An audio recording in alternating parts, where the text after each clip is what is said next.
नमस्कार मेरे प्यारे प्यारे बच्चों एवं बच्चियों।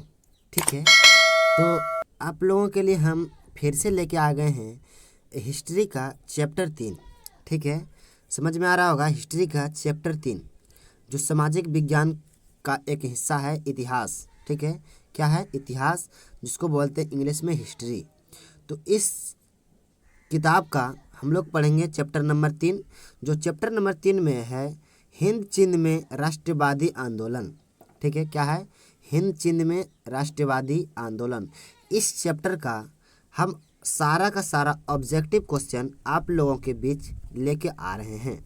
ठीक है, आप लोगों के बीच लेके आ रहे हैं, तो बने रहिएगा वीडियो के लास्ट तक। बहुत ही मज़ा आने वाला है आज के इस वीडियो में। तो मेरा नाम रामप्रिय कुमार। तो आप सभी से उम्मीद है कि आप लोग को यह वीडियो पसंद आएगा, तो चैनल को सब्सक्राइब कर देना है, साथ में बेल आइकन दबा के वीडियो को लाइक कर देना है और अपने दोस्तों के पास शेयर कर देना है। तो अब बिना विलंब किए हुए अपने प्रश्नों की ओर चल जाएंगे। ठीक है, तो इस चैप्टर का जो पहला प्रश्न है वो प्रश्न है, कह रहा है हिंद चीन में कॉलोन किन्हें कहा जाता है? हिंद चीन में कॉलोन किन्हें कहा जाता है? तो फ्रांसीसी नागरिकों को कहा जाता है। किसको कहा जाता है? फ्रांसीसी नागरिकों को कहा जाता है। हिंद चीन पहुंचने वाले प्रथम व्यापारी कौन थे? हिंद चीन पहुंचने वाले प्रथम व्यापारी कौन थे? तो पुर्तगाली थे। कौन थे? पुर्तगाली थे। ठीक ना। अगली प्रश्न है कि अंकोर वाट का मंदिर कहाँ स्थित है? समझ रहे हैं ना? अंकोर वाट का मंदिर कहाँ स्थित है? कंबोडिया में। कहाँ पे है? कंबोडिया में। ठीक है, चलिए अगली प्रश्न है, अंकोर वाट के मंदिर का निर्माण किस शहर के शासक के द्वारा करवाया गया था? अंकोर वाट के मंदिर का निर्माण किस शासक के द्वारा करवाया गया था? तो सूर्यवर्मन द्वितीय के द्वारा करवाया गया था। किसके? सूर्यवर्मन द्वितीय के द्वारा करवाया गया था। ठीक है, अगली प्रश्न है कि मार्च 1946 में फ्रांस एवं वियतनाम के बीच होने वाला समझौता किस नाम से जाना जाता है? मार्च 1946 में फ्रांस एवं वियतनाम के बीच होने वाला समझौता किस नाम से जाना जाता है? तो हनोई समझौता के नाम से जाना जाता है। किस नाम से? हनोई समझौता के नाम से जाना जाता है। ठीक है, देखिए अगली प्रश्न है कि हिंद चीन क्षेत्र में कौन से देश आते हैं? हिंद चीन क्षेत्र में कौन कौन से देश आते हैं? तो कंबोडिया आता है, वियतनाम आता है और लाओस आता है। कौन कौन? कंबोडिया, वियतनाम, लाओस आता है। ठीक है, तो ये सारे क्या हाँ आते हैं? तो हिंद चीन क्षेत्र में आते हैं। ठीक है, यह क्वेश्चन समझ में आ रहा होगा आप लोगों को बच्चों। ठीक है, देखिए मेरे प्यारे साथियों, वियतनाम में टोकिन फ्री स्कूल, क्या है? टोकिन फ्री स्कूल की स्थापना कब हुई? ठीक है दोस्तों, क्या है कि वियतनाम में टोकिन फ्री स्कूल की स्थापना कब हुई थी? तो 1907 ईस्वी में हुई थी। कब हुई थी? 1907 ईस्वी में हुई थी ना। अगली प्रश्न है कि the history of the loss of Vietnam, the history of the loss of Vietnam किसने लिखा? तो फान बोई चाओ ने लिखा। क्या लिखल को रे? फान बोई चाओ ने लिखा। ठीक है दोस्तों, तो थोड़ा सा ठेठी भाषा बोला जाता है दोस्तों, तो उससे कोई प्रॉब्लम नहीं है। आपको पढ़ना है, मन लगा के पढ़ना है कि the history of the loss of Vietnam किसने लिखा? तो फान बोई चाओ ने लिखा। ठीक है, समझ में आ रहा होगा। प्रश्न बहुत ही तगड़ा प्रश्न इस चैप्टर में है और आप लोगों के लिए लेके आए, बस आप लोगों के लिए कि आप एग्जाम में आप 80% ला सकें। ठीक है, कितना प्रतिशत? 80%। हम ये नहीं कहेंगे 100%, क्योंकि 100% लाने के लिए थोड़ा मेहनत करना पड़ेगा। तो आप लोगों के लिए हम इस प्रकार का क्वेश्चन लेके आए हैं, चुन चुन के इस चैप्टर से उठाए हैं कि आपको सीधा एग्जाम में पूछा जाएगा। ठीक है, तो देखिए यहाँ से प्रश्न है कि हुआ हुआ आंदोलन किस प्राकृतिक का था? हुआ हुआ आंदोलन किस प्राकृतिक का था? तो क्रांतिकारी धार्मिक का था। किसका था? क्रांतिकारी धार्मिक का था। ठीक है ना। अगले प्रश्न है कि नरोत्तम सिंहानुक, क्या है? नरोत्तम सिंहानुक कहाँ के शासक थे? नरोत्तम सिंहानुक कहाँ के शासक थे? तो कंबोडिया के शासक थे। कहाँ के थे? कंबोडिया के शासक थे ना। समझ में आ रहा है ना। अगले प्रश्न है कि हिंद चीन में बसने वाले फ्रांसीसी कहे जाते हैं। हिंद चीन में बसने वाले फ्रांसीसी कहे जाते हैं तो क्लोन कहे जाते हैं। क्या कहे जाते हैं? क्लोन कहे जाते हैं। ठीक है, अगली प्रश्न है कि हिंद चीन क्षेत्र में अंतिम युद्ध की समाप्ति के समय में अमेरिकी राष्ट्रपति थे। हिंद चीन के क्षेत्र में अंतिम युद्ध की समाप्ति के समय अमेरिका राष्ट्रपति थे। अमेरिकी के राष्ट्रपति कौन थे? तो निक्सन थे। कौन थे?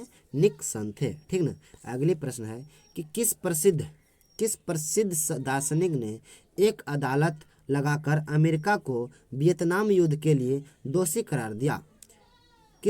प्रदर्शित दार्शनिक ने एक अदालत लगाकर अमेरिका को वियतनाम युद्ध के लिए दोषी करार दिया? तो रसेल ने किया था। ठीक है, चलिए अगले प्रश्न है कि वियतनाम का एकीकरण पूर्ण हुआ तो 1875 ईस्वी में। कब हुआ? 1875 ईस्वी में। ठीक है, अगले प्रश्न है कि संयुक्त वियतनाम का गठन किस वर्ष हुआ?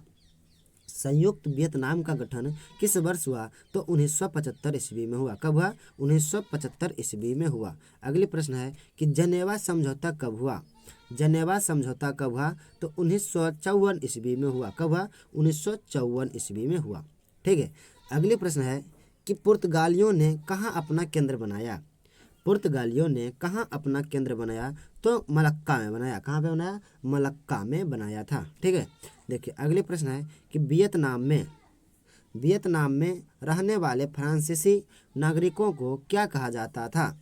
वियतनाम में रहने वाले फ्रांसीसी नागरिकों को क्या कहा जाता था? तो क्लोन कहा जाता था। क्या कहा जाता था? क्लोन कहा जाता था। ठीक है, अगले प्रश्न है कि प्राचीन काल में वियतनाम पर किस सभ्यता संस्कृति का प्रभाव था? प्राचीन काल में वियतनाम पर किस सभ्यता संस्कृति का प्रभाव था? तो चीन या चीनी का। ठीक है, किसका? चीन या चीनी का। अगले प्रश्न है कि हिंद चीन में कौन राष्ट्र शामिल नहीं था? हिंद चीन में कौन राष्ट्र शामिल नहीं था? तो चीन शामिल नहीं था। ठीक है, अगले प्रश्न है कि वियतनाम लोकतांत्रिक गणराज्य की स्थापना किस वर्ष हुई? वियतनाम लोकतांत्रिक गणराज्य की स्थापना किस वर्ष हुई? तो 1945 ईस्वी में हुआ। कब हुआ? 1945 ईस्वी में हुआ। ठीक है, अगली प्रश्न कि कंबोडिया फ्रांस का संरक्षित राज्य किस वर्ष बना?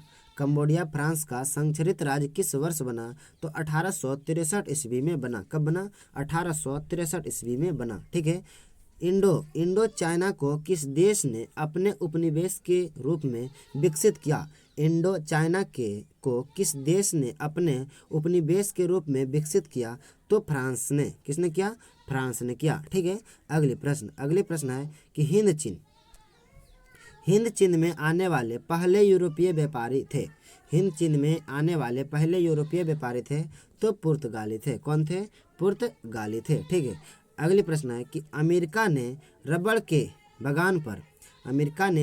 बगान पर किस रसायन का छिड़काव किया? जहरीला।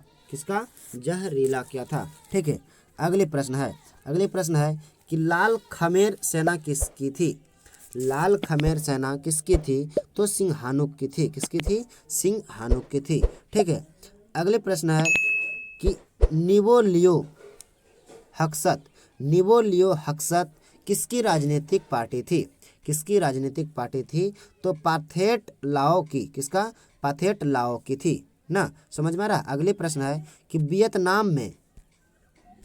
वियतनाम में अन्नामी दल की स्थापना किसने की थी? वियतनाम में अन्नामी दल की स्थापना किसने की थी? तो जुगनू एन आई ने की थी। किसने? जुगनू एन आई ने की थी। ठीक है, अगले प्रश्न है कि हो चिन मिन का शाब्दिक अर्थ क्या है?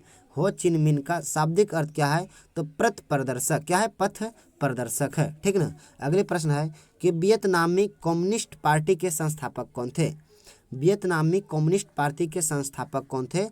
तो हो चिन मिन थे।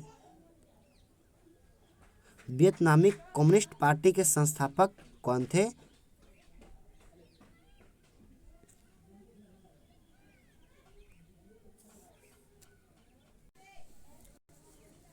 देखिए प्रश्न है कि वियतनामी कम्युनिस्ट पार्टी के संस्थापक कौन थे? तो हो चिन मिन थे। कौन थे? हो चिन मिन थे। ठीक है, तो यहाँ तक जितने भी क्वेश्चन थे बहुत ही इंपॉर्टेंट क्वेश्चन थे। उम्मीद है यह वीडियो आप लोगों को पसंद आएगा, तो चैनल को सब्सक्राइब कर लेना है, साथ में बेल आइकन दबा देना है। ठीक है, तो आप लोगों से उम्मीद है ये सारे क्वेश्चन आप लोगों को पसंद आया होगा, अपने दोस्तों के पास शेयर कर दीजिएगा। मिलते हैं चैप्टर 4 में हिस्ट्री के। तो आज के वीडियो में यहीं तक। जय हिंद, जय भारत।